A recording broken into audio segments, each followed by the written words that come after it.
Everyone, इस video में हम लोग मेडिकल सर्जिकल नर्सिंग जो कि जीएनएम सेकेंड ईयर का बुक है उसको हम लोग कवर करेंगे। उसमें टॉपिक हम लोग कवर करेंगे ऑन्कोलॉजी। तो चलिए शुरू करते हैं। तो सबसे पहले ऑन्कोलॉजी होता क्या है। तो ऑन्कोलॉजी मेडिकल साइंस का एक ऐसा ब्रांच है जिसमें कि हम लोग कैंसर के स्क्रीनिंग, डायग्नोसिस, ट्रीटमेंट और उसके प्रिवेंशन के बारे में पढ़ते हैं।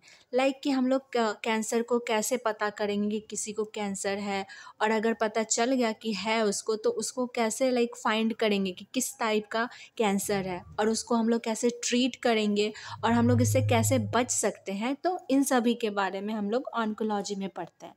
तो यहाँ पे लिखा हुआ है कि it is associated with study of neoplasm और ट्यूमर। सो मेनली जो ऑन्को होता है, ऑनकोस होता है, उसका मतलब होता है ट्यूमर। तो हम लोग मेनली ट्यूमर का स्टडी करते हैं।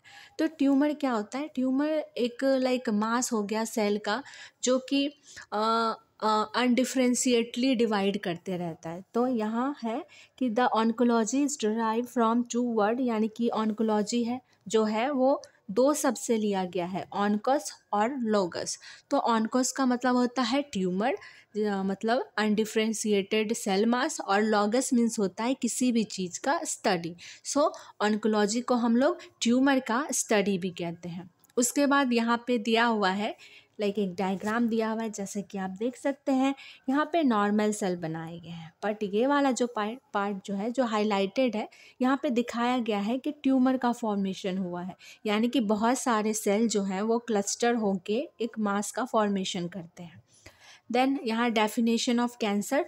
तो cancer is an abnormal condition that is defined as abnormal, uncontrol, uncoordinated and purposeless excessive growth of the body cell. इसका मतलब है कि कैंसर जो है एक एबनॉर्मल कंडीशन है किसका? सेल का। जब हमारे सेल का अनकंट्रोल और एबनॉर्मल और पर्पसलेस, यानी कि किसी पर्पस के बिना एक्सेसिव डिवीज़न होता है, तो उसी को हम लोग कैंसर कहते हैं। तो ये जो सेल होते हैं कैंसर जिसके कारण होते हैं, वो या तो लोकलाइज हो सकते हैं, यानी कि एक पर्टिकुलर एरिया पे ही प्रेजेंट हो, और ये या तो स्प्रेड टू अनदर पार्ट, यानी कि दूसरे बॉडी पार्ट में भी ये फैल सकते हैं। तो इस वीडियो में आज हम इतना ही पढ़ेंगे। Thank you.